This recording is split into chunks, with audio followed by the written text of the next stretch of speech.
A very good evening to you. Thanks for joining us on the Thursday edition of the show. From Lagos, I'm Yemi Adebayo.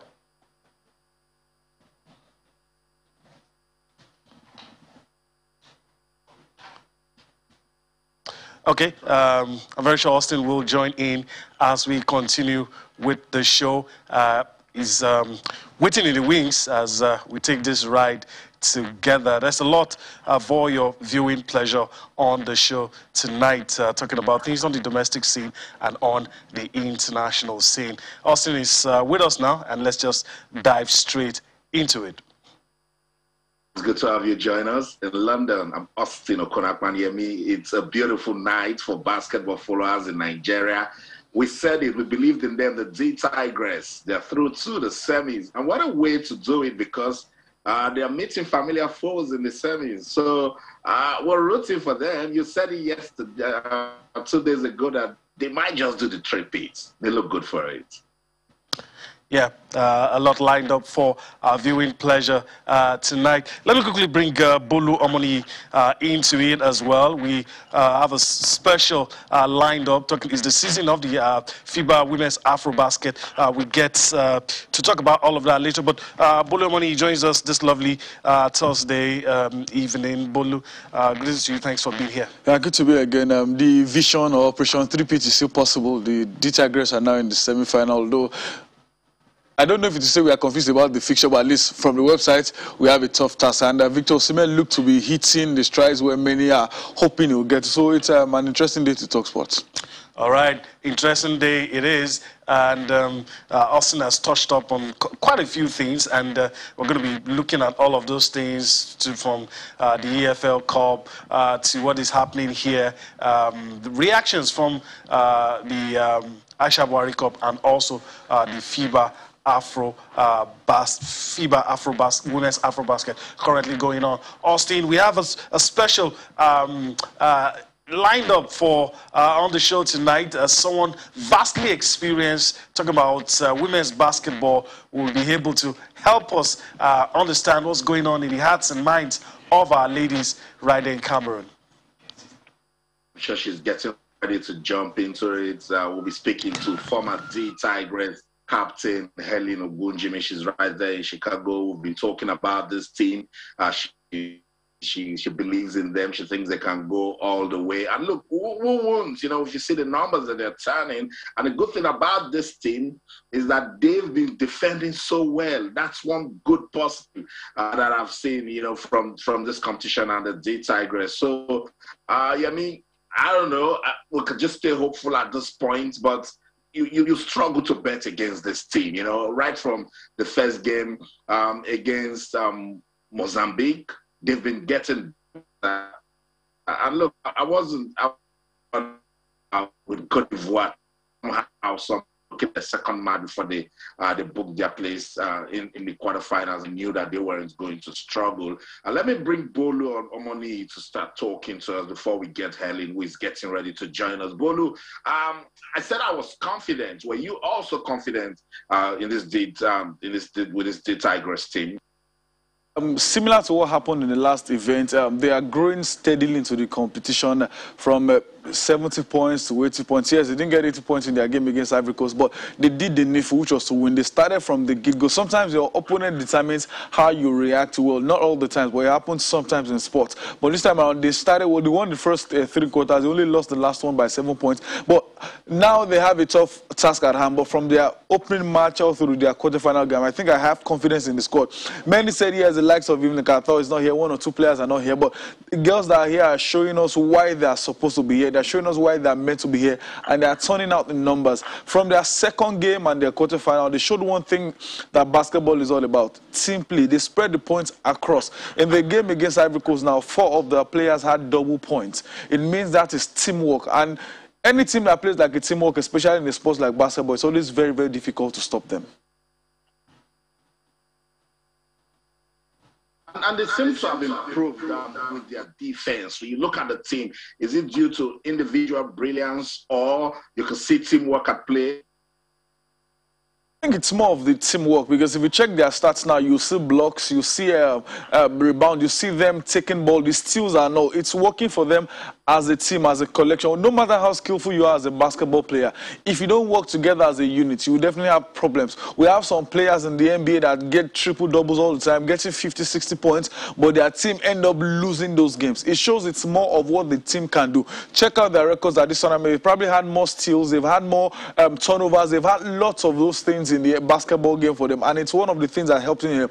And when they go forward, they have assists. I think it's only one game, or I don't even think it's happened this competition. They've had the highest assists in this competition in all the games they've played. It shows what everyone feels when Bolu is in a better position.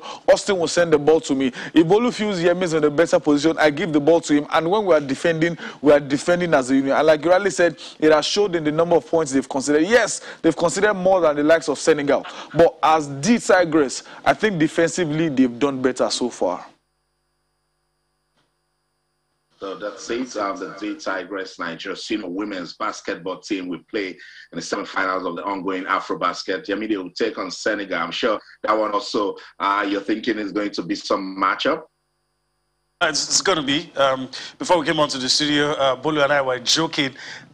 Which one do we believe? On Wikipedia, we are listed as going to face Cameroon on the FIBA Women's Afrobasket game schedule. We're going to face Senegal. So we joked that maybe some people somewhere didn't want us to do the triplet. But in any case, hopefully we will be able to get to do that. The toughest test yet, that's what Senegal will provide. And we'll see what will happen. These girls have shown that they have the heart.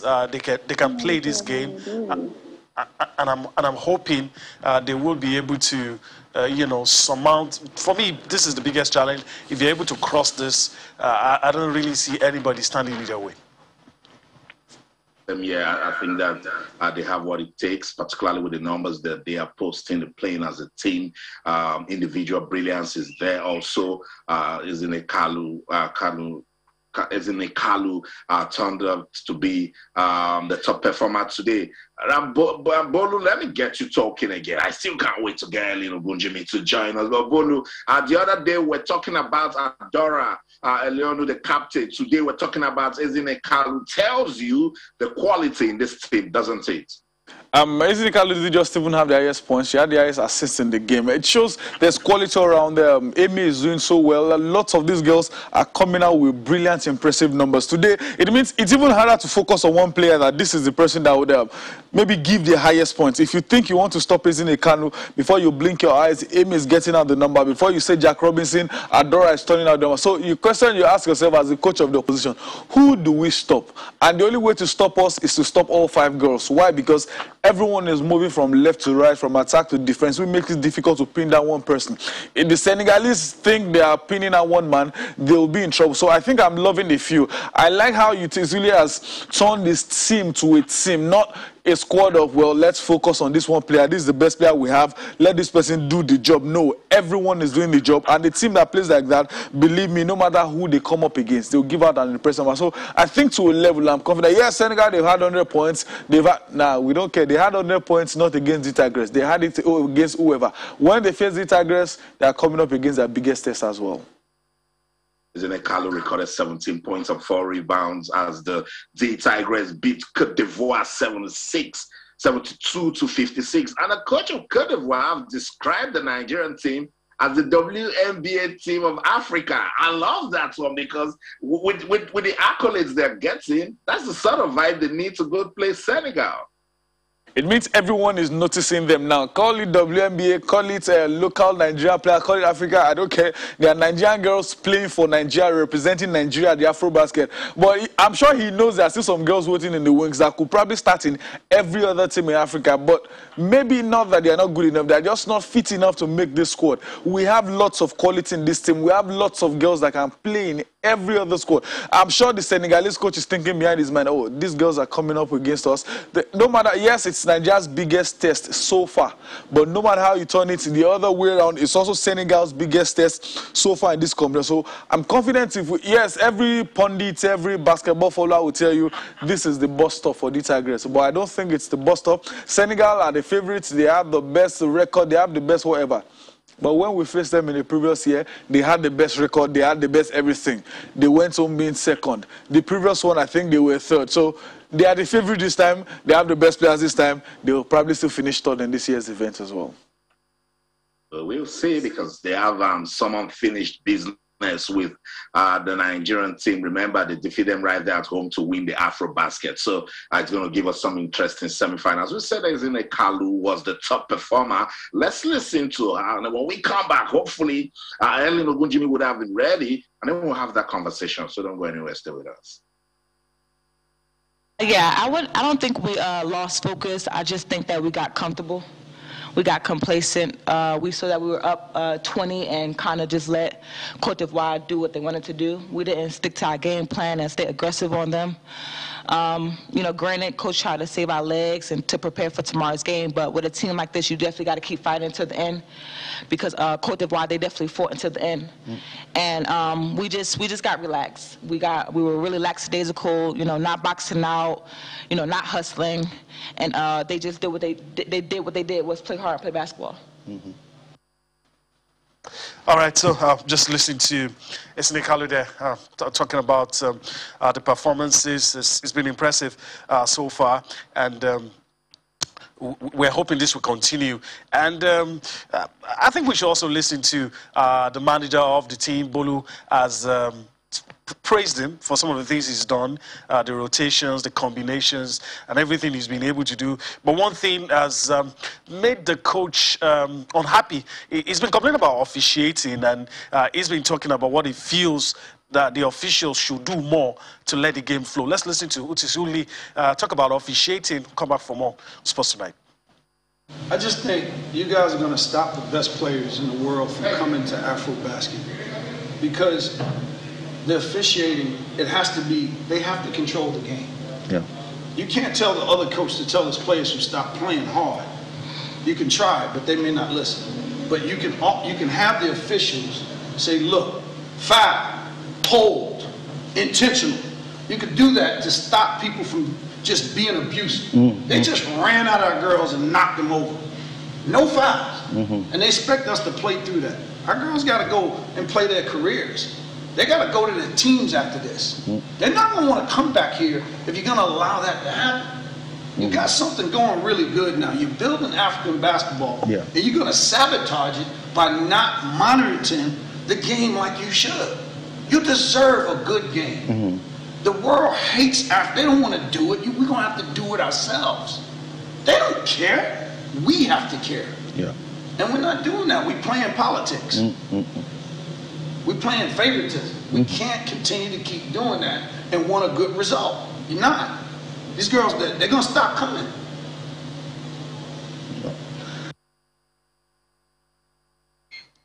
All right. It is really obviously not impressed with some of the things. Maybe you can call it underhand tactics. I don't know if Bolu agrees that it's underhand tactics. I mean, he said, look, there should be some caution. You know, make some of the calls. I mean, you don't just jump in front of people. I mean, some things that should be called as fouls. Well, he has a point to a level. In sports basketball, there's a general, there's no Africa basketball rule. European basketball rule. There is a rule for basketball. If this is a foul in NBA, it's definitely foul in the Afrobasket. So I think that's where it's coming from. If you continue doing things like this and ignore some things, some players may feel like he said, why would I come here and maybe risk myself and injury and everything, and the officials will say nothing. And at the end of the day, the top players will keep running. But you know what? Nigerian top players will not run. We will stay. We want to. Senegal did 4. After winning 3-peat this year, we come back again in 2 years to the same thing. But I think he has a point. They have to follow the rule. There's a reason why some persons complain about officiating in England as well, like the Premier League. If this is a foul in USA, it should be a foul in Nigeria. Everywhere. It should be the same rule. So I think his point is, let's follow the rules to the letter. If he says this is wrong, let it be wrong. You don't wait till players are rumbling. They start looking for who to punish you to send out. Make the right calls. And so far, with the poor officiating in quotes, we've done well. So let's see what happens in the semi-final against Senegal. All right, we're looking forward to that semi-final. Austin, let me just quickly say this, and I know you're going to bring Bolu into it as well. Bolo alluded to it, and everybody's been talking about the team spirit, and we're probably going to listen to one of the players talk about it as well. The girls talk about liking each other, taking care of each other, and it's showing in the way they play. And I can't argue with that because it's obvious to everybody that they have chemistry. They have something going for them in this team, irrespective of who's on the court. I totally agree, and this is a team that every time they step on the court, they want to get better. You can see it in their play, and you can't achieve that if there's no team spirit. You know, from Adora to Ezine to Promise to Sarah, the entire team. I think they built this chemistry. I mean, and I think they want to prove a point after what they have described as a disappointing experience at the Olympics. Remember, they were building a momentum prior to the Olympics, and then they got to the Olympics and realized that that's the really big stage. But they were able to pick themselves back up. And one way to prove it is not to let go of the crown. You know, they have a kingdom in Africa. They are ruling it. Two-time African champions back-to-back. They want to make it 3. So that alone is a motivation. And every time they come out to play, they show it. And the other day we listened to Coach Otis Hewley to praise Adora and a leadership quality. So when you've got a leader who is leading by example, turning the numbers, bringing the team together, that is something that can count and is actually counting for this team. And I totally agree that the team spirit is admirable. They are bonding. You can see it. It's just something about them wanting to prove a point. I also think they have it at the back of the mind that the D-Tigers did disappoint. So they just want to correct it. And we're rooting for them. We believe that they can go all the way at the championships in Cameroon. All right, let's listen to Esene Kalu again. Say those things in our words, talk about team spirit, and then we'll come back for more on Sports Tonight. Yeah, we outside of the basketball, outside of the court, we are sisters. Yeah. And I think that our relationship kind of embodies that. And we know that when we're fighting off the court, you know, people always say basketball, basketball, basketball. Okay, but when we're not playing, where's the chemistry? Where's the love? Where's the care for each other? And I think that we really focus on it as a team. And with the young girls, I try to encourage them as much as I could because they're coming after me. I'm going to be 30 next year, so I don't have much time left, you know. And my teammates, my younger girls, they know that if I'm still young, but I don't know how many Afrobaskets I got left in me. So I feel like it's important to kind of push these girls, the younger girls, and, you know, let them know that, you know, keep fighting and keep pushing because your time is coming maybe sooner than you think sometimes. You just never know. So I feel like if they have that confidence now that when it does count for the next Afrobasket and we're in a situation like this against Cote d'Ivoire, against Angola, against Mozambique, they're confident enough to say, wow, I can do this because I've been pushed this whole time. So that's all I try to do. All right. In Austin's words, admirable, encouraging. It's good to know that there's team spirit, and hopefully they'll pull through with that against Senegal in the semis. Let's go for a break. When we return, there's still so much to talk about looking at the FIBA Women's Afrobasket. We'll go for that break and come back for more Sports Tonight.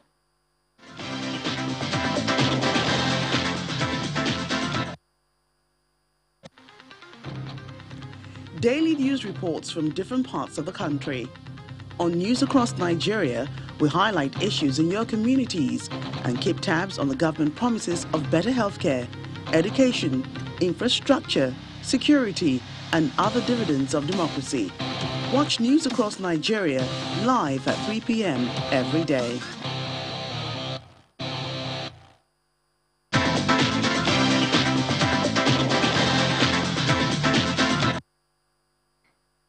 Welcome back. We're still on the matter, talking about the FIBA Women's Afrobasket. I mean, Bolu, you listen to what she said. There's really not much to add. I'm just hoping all of that will work to our favor, in our favor against them. Well, people say it all the time. Check out the teams that do well, the teams that win trebles, the team that win league titles with lots of points and everything. They mostly talk about their bond off the field, like the synergy they create, the friendship they create off the court. It's always very helpful, you know. Not that the only time we talk to each other is when we're on the field. Off the field, I don't care about you, we don't talk, no. And it's one of them, and she said something that is key. They're infusing the new girls into the system early. So imagine maybe we have a squad of 5 30-year-olds and maybe 6 20-year-olds. By the time the 20-year-old is coming back, you're probably 22, 23. You are used to the system. It's not something new that, oh, I'm playing Senegal again. No, you are part of the system. And like we said earlier, I like how UTC has managed the team. I checked the timing for the last game. About 8 or 9 of those players had at least 10 minutes in the game. It means it's spreading across board, and maybe 6 of them had 15 minutes plus. Everyone is having their time. Everyone is having their moment. The only player that didn't really play much is Nkemu, had almost 5 minutes, followed by someone who had 8 minutes. It means everyone is there. You are getting involved one way or the other, and there's no better way to have experience. There's no better way to garner experience than in cases like this. You are playing at the highest level of African basketball.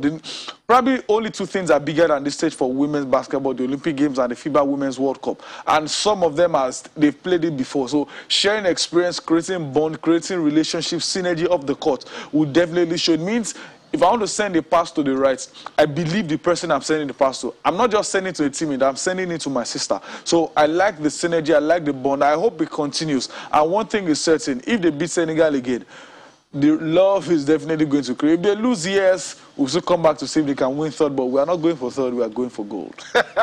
Okay, we're going for gold. Austin, you talked about Igor Kovacevic, the Ivorian manager. I mean, who fell short of, I mean, he didn't fall short. He was singing the praise of the Nigerian team and commended his girls as well for putting up a valiant fight. Yeah, she said it. She said that the Nigerian team is a tough team, the team with quality, and that, yeah, they lost to a better side. And I told you she described the team as a WNBA team of Africa. And I feel that's the right word to use for the current champions of the Afrobasket, the D Tigress of Nigeria. So she was full of praise, and that's fair play right there. I mean, she admitted that her team lost to the better team. And let's just listen to her, and then when we come back, we'll talk about the team that the D Tigress will play in the semis, and that's Senegal. They recognize the way of playing. Mm-hmm. This is the future. Yeah. But in this moment, we need new players, new material. Mm-hmm. Last 10 years was not too much well in Côte d'Ivoire, because a lot of things happen. Mm-hmm. We need infrastructure. We need a total different view of development of the basketball in Côte d'Ivoire. Good scouting is also. But scouting will come. This is not the problem for scouting. Problem is with the players. How can we renew generation like Mariama Kouyaté, mm-hmm. Kani Kouyaté, Berthe Sali, Jejemer, and the others? Mm. In this moment, we have no new generation. This is our main problem. Mm. We try, but it's a big gap between them and young. Mm-hmm.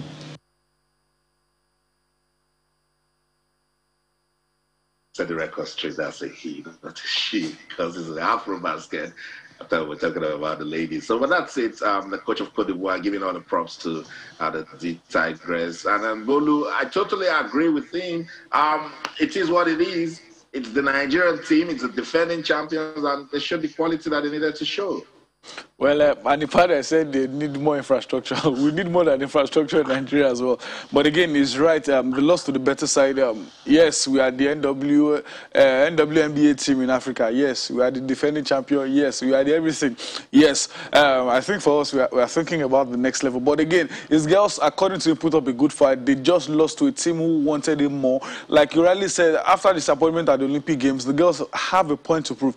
To a level, even if they don't win anything now, I think they've proven a point that we still got what it takes to play the basketball. We still got what it takes to do well, because the Tigers didn't get this far. They lost at the qualifiers for the quarterfinal. Here they are in the semi-final, and we are still hoping they would win the semi-final and do better to get to the final. So I think they've cleared off every disappointment they have at the Olympic Games. They now cement or put a cap on it to be winning this Afrobasket. But I agree with the Ivorian coach. They lost to a better side. They put up a good fight, but the Tigers were just too better.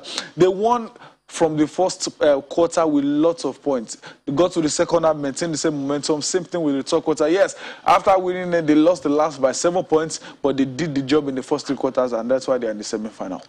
That's what it is. Showed absolute quality they made it to the semis, waiting for the D Tigress. The semis is the Teranga Lionesses of Senegal. Senegal defeated Mozambique 74-46, 74-46. That's some round play right there. And I don't know, but somehow they know this team, the D Tigers. They know this team. They've played themselves. And yeah, I mean, this is the sort of game that we test them. Cote d'Ivoire was going to test the team, and it passed it so well. Senegal is a definite test, and it's the semis, crucial. Let's see if they can go all the way. All right.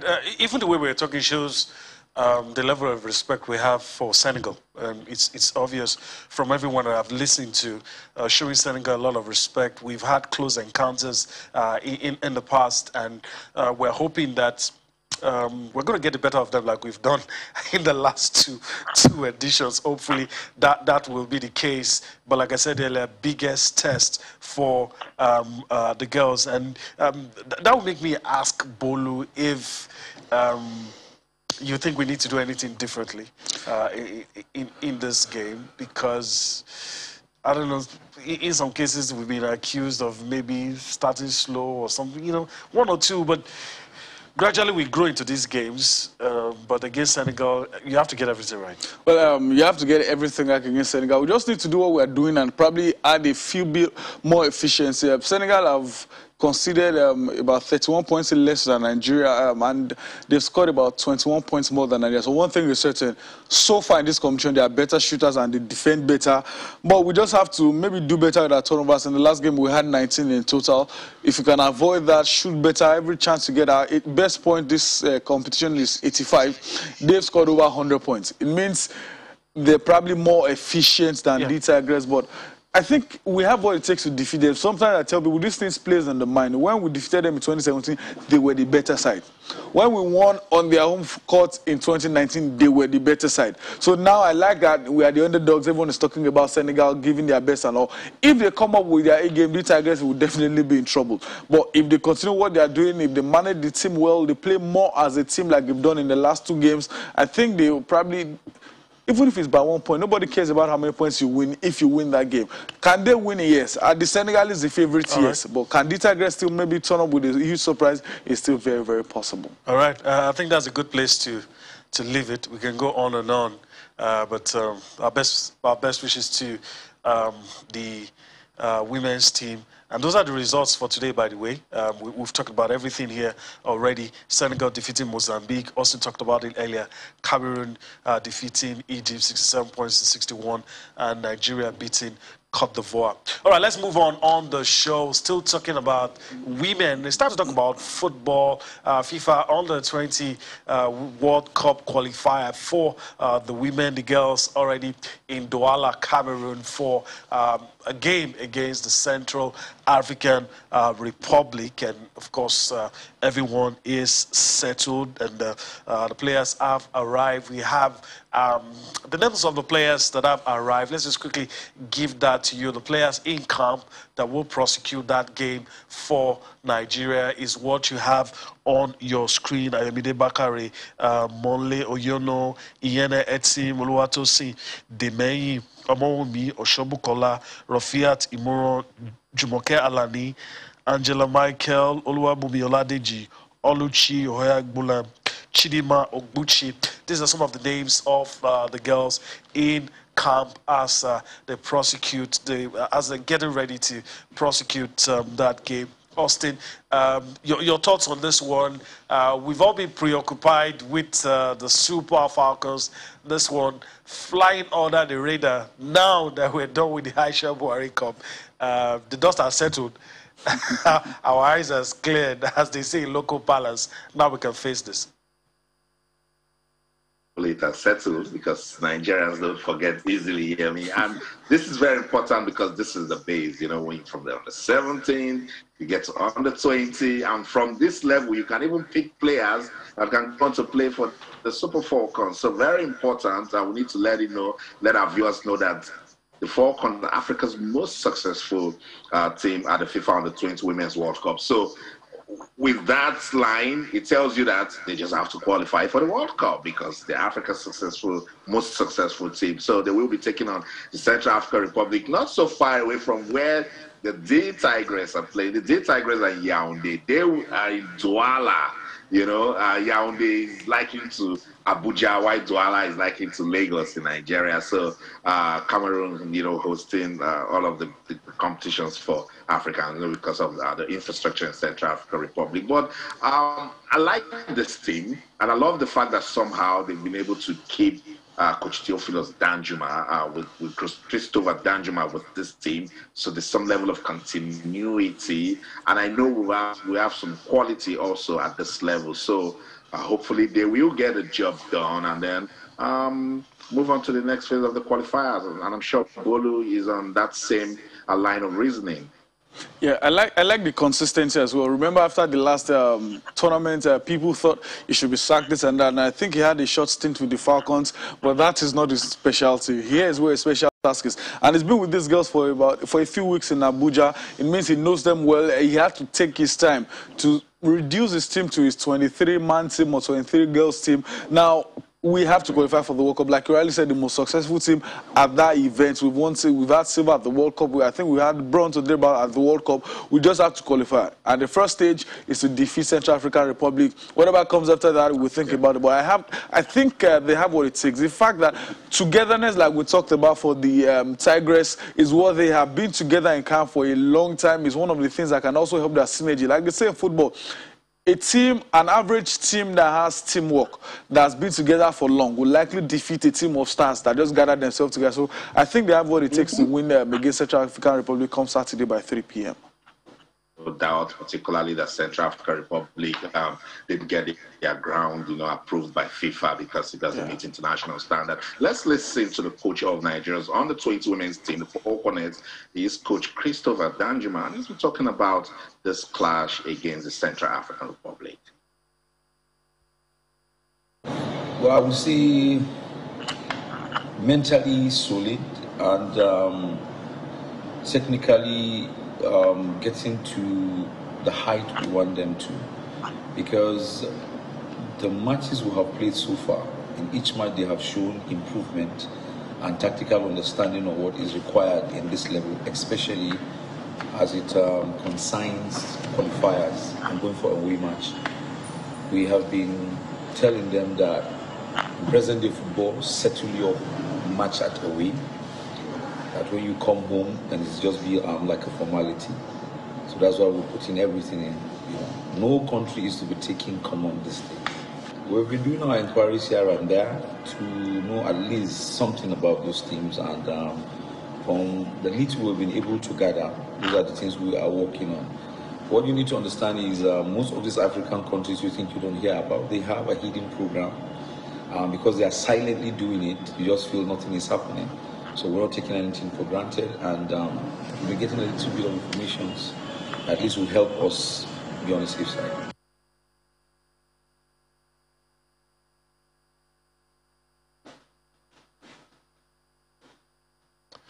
All right, okay, Christopher Danjuma there. So that's it for the Falconets and Austin and Bolu. Let's quickly move on. Austin said something the other time. He said, he asked me if I was sure the dust has really settled on what happened at the Aisha Buhari Cup. There's been a lot of reactions to Nigeria's loss, not just the loss, the manner of the loss. You know, a lot of people have been reacting. On the show tonight, let's listen to the NFF president, Amaju Pinnick, of course, get his own reaction to the loss. That will pick it up from there. The better side won, actually, and they displayed total football artistry, and they outplayed us in practically every wing, and they came with a plan. And the plan was very well executed. You know, I'll comment our players as well, but you see, it's now very clear that our home-based players, which this league is all about, they have a greater stake, not just a stake, they have a greater stake in the team. Because to me, I believe personally that they are hungrier. and their impact, of course, will be usually felt in games like this. You can see the 4 goals scored were all scored by the home-based players, which is a wake-up call.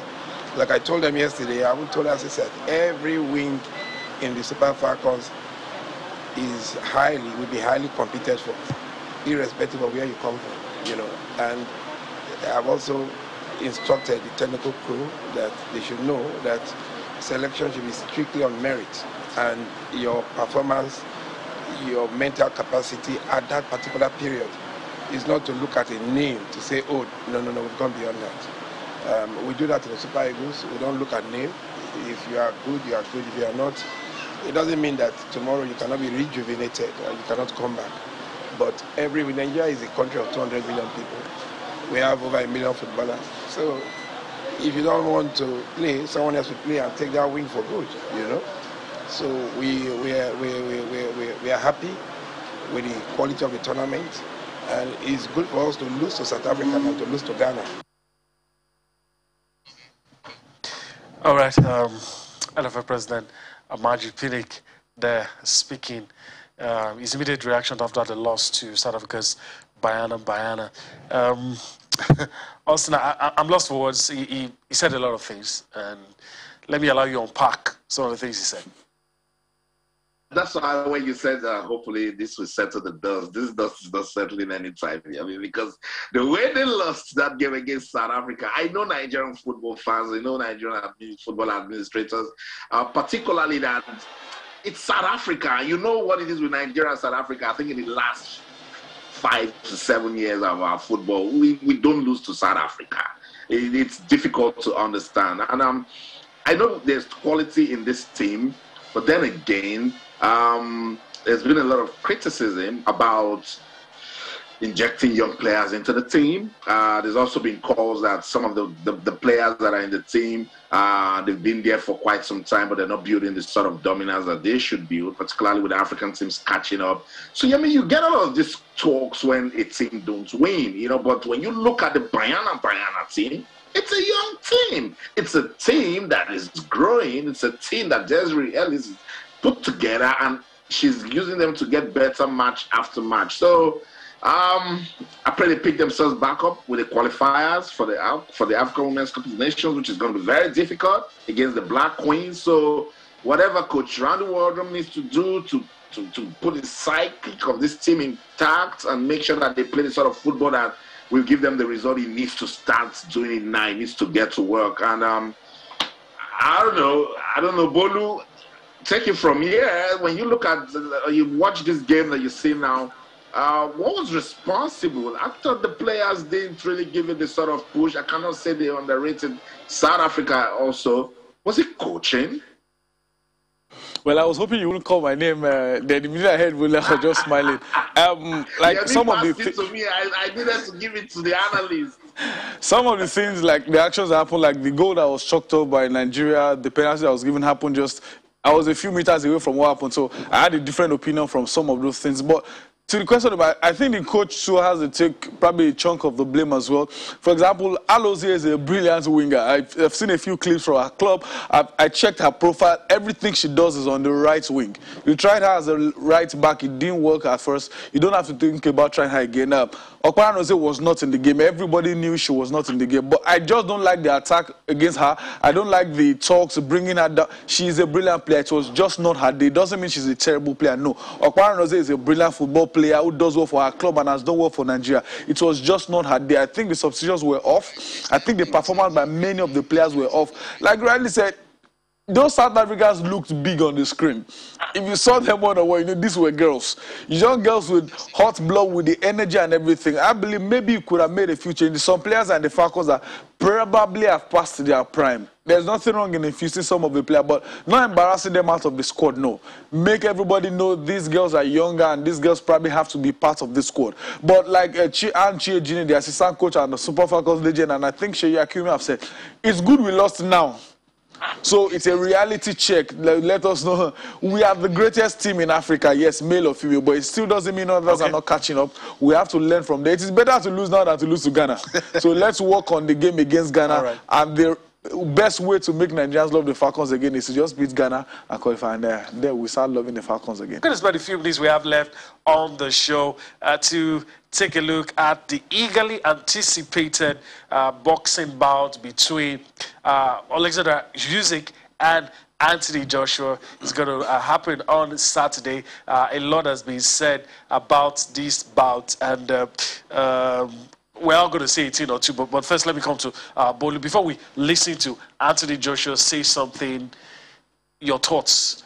Usyk is in a good company of guys who, from cruiserweight, unified the cruiserweight, became heavyweights. Easily, Evander Holyfield comes to mind, David Haye comes to mind. Do you think he's going to do it by defeating Anthony Joshua? No, as a Nigerian, Joshua win.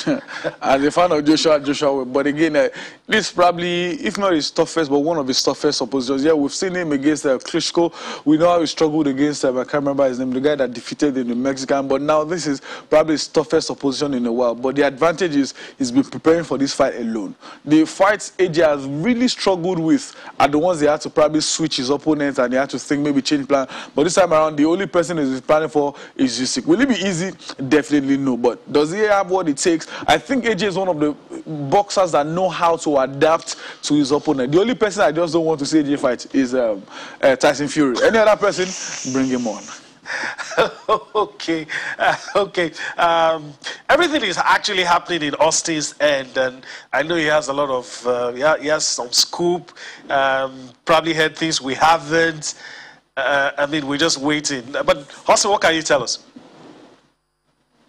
I'll tell you that the British media, they come before me and they've been touting that Usyk suit, you know, like what's the color of that suit and why he didn't get that serious to the face of. But you can't take anything from the former cruiserweight champion Usyk, and Anthony Joshua and his team, they know that it's going to be a difficult fight. But I love the confidence that Anthony Joshua is into, you know, approach this fight. He has said that he would fight King Kong if he's asked to fight King Kong. He says he loves fighting and he wants to prove a point in this heavyweight, you know, division. So it's going to be a good fight. Everyone is pumped up for it. And look, what happened with Andy Ruiz Jr., everyone understands.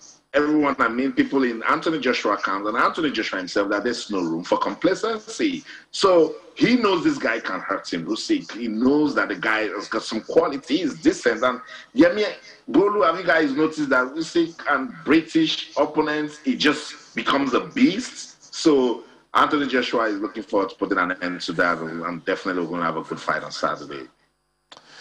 All right, and I'm very sure a lot of people want to listen to Anthony Joshua. Let's just see if we can listen to him, what he has to say about the big fight. But for a fighter like myself, this is just another day in camp. And on Monday or maybe Tuesday, I'll be back in the gym. So I'm just looking forward to performing. If you guys have come out to see what I do every day in the gym, I do this a lot. I practice, I spar a lot, I hit the heavy bag a lot. So you guys are coming out to see me hit a live body bag. It's not complicated. If you tell me I was fighting King Kong, I'll give it a go. Honestly, if you tell, it's an opportunity for me to work. This is my job. I'm just going to work. He's going to work, I'm going to work. Everyone here is at their job. Honestly, it's a blessing. This is the best days of my life, and I'm really happy that so many people are interested in boxing. It's going to be phenomenal. Shout out to every single person that has purchased a ticket, that has the intention of downloading the DAZN app, that has the intention of buying a pay-per-view. It is going to be a spectacular night. I'm sure everyone's excited. We've got, as we all say, a mysterious man in Alexander Usyk. We don't know what he's about, what he's going to bring to the table. We just got normal AJ, you know, champion and all that, Joe, Sweet Caroline, walking out Saturday night and we're going to get it on.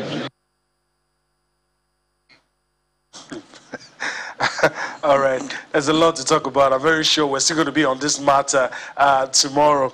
But let me do what I love doing. Let me put Bolu on the spot. You know what I'm thinking about, and I know you're not going to tell the whole world the things we've said before coming into the studio, but the world is listening. And who do you think is going to win this fight? Usyk, 18 fights, 13 knockouts, no loss.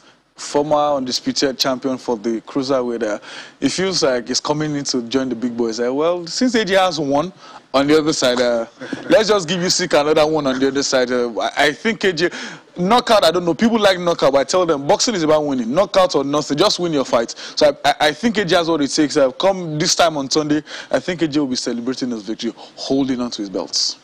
Okay. Okay. I guess for me and Austin, we can do without saying what we think will happen. I know. But shout out to Usyk and his three-piece suit, you know, red suit, you know, yellow tie. It means business. You know what I mean? Let's see how it goes. All right, it's going to be very, very interesting. Let's see if we have time to quickly take a look at the fourth round draw in the EFL. Let's see if we can just quickly flash that. We're pressed for time. We're about to go. But let's see if we can. Some interesting ties thrown up in the fourth round. Austin, take a stab at it. Yeah, it's Chelsea going against Southampton. Chelsea needed to, you know, push all the way, get the penalties to advance Arsenal. They had it easy, but they were having now difficult against Leeds United. Stoke City will take on Brentford. Brentford, they were admirable, crushing Oldham Athletic 7-0. West Ham stunned Manchester United. Now they get to face Manchester City in the fourth round. So let's see if they can continue their fairy tale run in the Carabao Cup. Leicester City will take on Brighton. Burnley will play Tottenham. QPR will go against Sunderland, while Preston North End will take on Liverpool. The ties will be played and the week beginning October the 25th. We cannot wait. Yeah. All right. That's a good place to leave it on the show. But first, I want to thank Bolu Omoni for his time on the show today. Yeah, it's a pleasure being around. All right. All right. So that's the show today. We do hope that you've enjoyed everything we've brought to you from Lagos. I'm Yemi Adebayo. Bye-bye now. Let's do this again tomorrow in London. I'm Austin Okonapan. And everything you do, remember, keep talking sports. Bye for now.